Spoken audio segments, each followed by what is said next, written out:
Chapter 15 are plastic bags on their way out. Fines and punishment only work if they are implemented properly. People follow rules out of habit. Fines और punishment कब work करेंगे जब हमें apply properly तरीके से कर पाएंगे. People follow rules out of habit. People क्या करते हैं अपनी आदतों की वजह से rules को follow करते हैं जो उनकी habit पड़ जाती है. For example, when the government made the rule of wearing seat belts in car, जब गवर्नमेंट रूल बनाती है कि आपको कार चलाते टाइम सीट बेल्ट पहनना है, people obey the rule initially because they didn't want to be fined. तो starting में वो उस रूल को फॉलो करते हैं क्योंकि उन्हें फाइन देना पसंद नहीं है. However, most people wear seat belts out of sheer habit.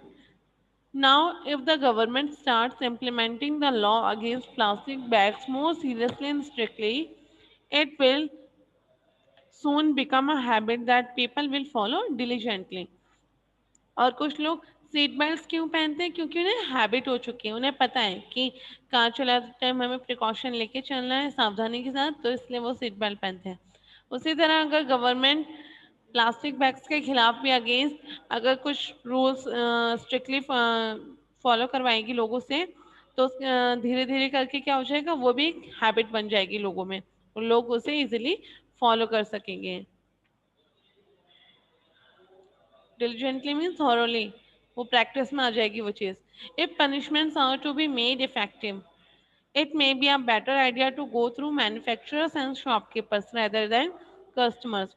अगर पनिशमेंट इतने ज़्यादा इफेक्टिव हो कि लोगों को डर लगे हाँ कि हम प्लास्टिक का यूज़ करेंगे तो हमें पनिशमेंट ज़्यादा से ज़्यादा मिलेगी, तो बेटर आइडिया क्या है कि हम मैन्युफैक्चरर और शॉपकीपर के पास जाएं बजाय कस्टमर्स के, because they are fewer in number and can be punish by shutting down their factories और शॉप.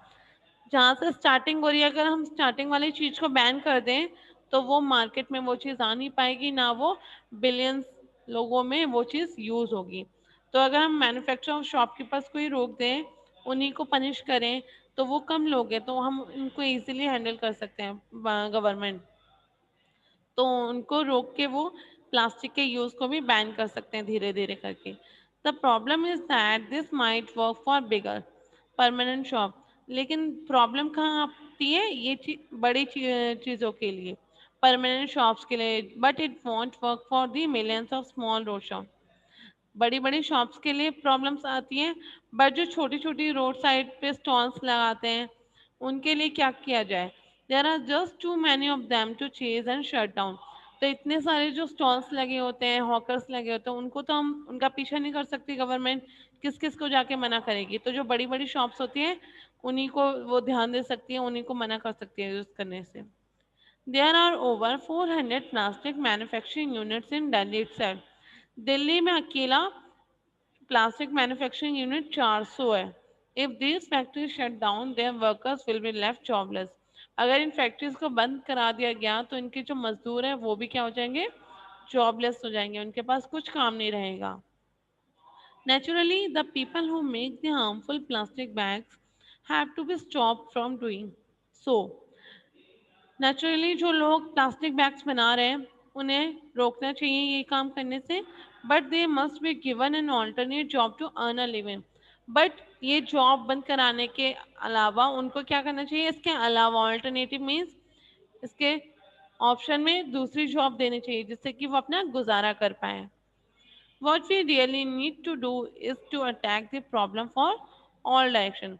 तो मेन चीज की इस चीज की जरूरत है कि हमें इस प्रॉब्लम के ऊपर चारों तरफ से अटैक करना है.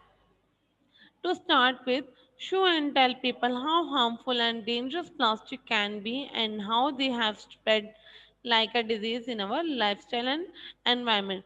तो सबसे पहले क्या है, हमें लोगों को अवेयर करना पड़ेगा, तो उनको दिखाना पड़ेगा, बताना पड़ेगा कि प्लास्टिक कितना ज़्यादा हार्मफुल है और कितना ज़्यादा खतरनाक है हमारे लिए, और वो कितनी सारी डिजीजेस बीमारियां फैलाता है हमारे लाइफस्टाइल में, हमारी ज़िंदगी में और हमारे एनवायरनमेंट में. Then explain how they have become a source of pollution all over the world. उसके बाद उन्हें एक्सप्लेन करना चाहिए, समझाना चाहिए कि कैसे प्लास्टिक पॉल्यूट कर रहा है, प्रदूषित कर रहा है हमारे वर्ल्ड को. especially in countries like India because of their large scale circulation. और स्पेशली कौन सी कंट्री? इंडिया में, क्योंकि यहाँ पे सबसे ज़्यादा सप्लाई होता है प्लास्टिक बैग्स का. The government can use radio, newspaper and television to spread the message. सरकार क्या कर रही है? अलग अलग मीडियम के थ्रू, जैसे कि रेडियो हो गया, न्यूज़पेपर, टेलीविज़न, इनके थ्रू मैसेज स्प्रेड करती है, फैलाती है पूरे पब्लिक में. It can take help from the press and television by getting journalists to write about how harmful plastic bags can be. तो जो जर्नलिस्ट होते हैं वो टेलीविजन, प्रेस के थ्रू इंफॉर्मेशन कलेक्ट करते हैं और उसके ऊपर लिखते हैं कि कितना ज़्यादा हार्मफुल है plastic bags. School, colleges and universities can also spread the message by encouraging students not to use them. इसके अलावा स्कूल, कॉलेज और यूनिवर्सिटी में भी जो स्टूडेंट्स होते हैं वो लोग एनकरेज करते हैं लोगों को कि प्लास्टिक का यूज़ नहीं करना है. All the unnecessary use of plastic bag should be discourage. हम इसका जितना कम से कम इस्तेमाल करेंगे उतना ज़्यादा हमारे एनवायरनमेंट के लिए अच्छा होगा. तो स्टूडेंट्स क्या करते हैं, बताते हैं लोगों को कि हम किस तरह इसका यूज़ ना करें. For example, school can ban the use of plastic sheet to cover the school. तो छोटी छोटी शुरुआत से ही हम कोई बड़ा स्टेप्स उठा सकते हैं. तो जैसे स्कूल स्कूल क्या स्टेप उठा रहा है प्लास्टिक को बैन करने के लिए? जैसे बुक्स को कवर करने के लिए प्लास्टिक शीट का यूज़ हो रहा है तो उसको बैन कर दिया स्कूल वालों ने. तो लोगों में थिंकिंग आई कि हमें प्लास्टिक का यूज़ नहीं करना है. Magazines and wedding invitation card should not be wrapped in plastic envelope. उसके बाद जो मैगजीन, वेडिंग इनविटेशन कार्ड सब है इनको भी प्लास्टिक के एनवलप में रैप करना बंद कर दिया. At the same time there must be adequate substitutes for plastic bags. और साथ ही समय में क्या हो रहा है, एडिक्वेट मीन्स सफिशिएंट अमाउंट है हमारे पास, सब्स्टिट्यूट मीन्स ऑल्टरनेटिव, कि प्लास्टिक के जगह पे हम क्या चीज़ यूज़ कर सकते हैं. And people must encourage to use them. जैसे कि प्लास्टिक को बैन करते हैं तो उसके ऑल्टरनेटिव, उसके बजाय हम क्या यूज़ कर सकते हैं? पेपर बैग, जो कि एनवायरमेंट इको फ्रेंडली है. यस, क्योंकि पेपर हमें क्या है, ट्री से मिलता है. तो प्लास्टिक बैग्स ना यूज़ करके पेपर बैग को यूज़ करने के लिए लोगों को मोटिवेट करना चाहिए. Bags made of recycle paper, cloth और jute should be made freely available. तो प्लास्टिक के बजाय हम लोगों को पेपर, क्लॉथ और जूट बैग्स के लिए बोलते हैं यूज़ करने के लिए, जो कि हमें फ्रीली हर जगह मिल जाता है. In areas with where it is difficult to find substitute for plastic bag. कुछ ऐसी जगह है जहाँ पे कि हमें प्लास्टिक बैग्स के अलावा कुछ और नहीं मिल रहा है. There should be a proper method for their disposal.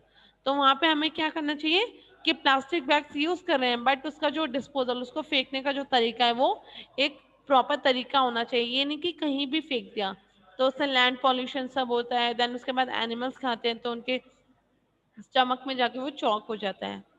This is especially true for places like hospitals where medicines and vital fluids such as blood and drugs are stored in plastic bag. और ये कौन सी जगहों के लिए specially बताया गया है? Hospital, जहाँ पे medicine, vital fluids, vital means necessary, जो ज़रूरत की जो फ्लूइड्स है जैसे कि ब्लड हो गया, ड्रग्स हो गया, इनको तो हम पेपर बैग्स में रख नहीं सकते हैं तो इनके लिए प्लास्टिक बैग्स है बट उनको सेफली फेंका जाता है. It is going to be a difficult task for us in India because of the size of the problem we face.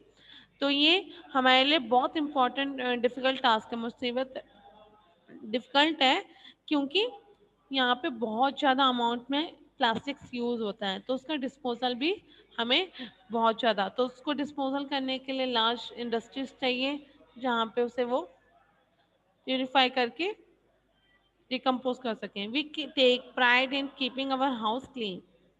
तो हम प्राउड फील करते हैं जब हम अपना घर नीट एंड क्लीन रखते हैं but thoughtlessly litter public places with plastic bags. हम अपने घर को तो साफ रखते हैं बट जब हम बाहर मूव करते हैं, रोड पे जाते हैं तो क्या करते हैं, इधर उधर सारी जगह प्लास्टिक फेंक देते हैं कहीं भी. Do you think all of this plastic rubbish is not our problem? क्या आप सोचते हैं कि ये जो हर जगह प्लास्टिक गिरा हुआ है ये हमारी प्रॉब्लम नहीं है? It is very much our problem and we need to clean up our acts and habit quickly. ये सबसे ज़्यादा हमारी प्रॉब्लम है कि हमें अपने आसपास का एरिया क्या करना चाहिए, नीट एंड क्लीन रखना चाहिए और अपनी हैबिट्स को इम्प्रूव करना चाहिए कि कोई भी चीज़ हमें ऐसे रोड पे फेंकनी नहीं है। Our best mate is to educate young people like you. और हमारा सबसे अच्छा काम क्या होगा कि हम अपने से यंग लोगों को समझा पाएँ, अपनी यंग जनरेशन को समझा पाएँ and discourage them from using plastic bags in the first place. और उनको स्टार्टिंग से समझा पाएँ कि प्लास्टिक का यूज़ नहीं करना है। If no one wants a plastic bag anymore, the problem will solve itself. अगर कोई भी प्लास्टिक बैग्स यूज़ नहीं करेगा, तो ये जो प्रॉब्लम है प्लास्टिक की, ये अपने आप ही सॉल्व हो जाएगी।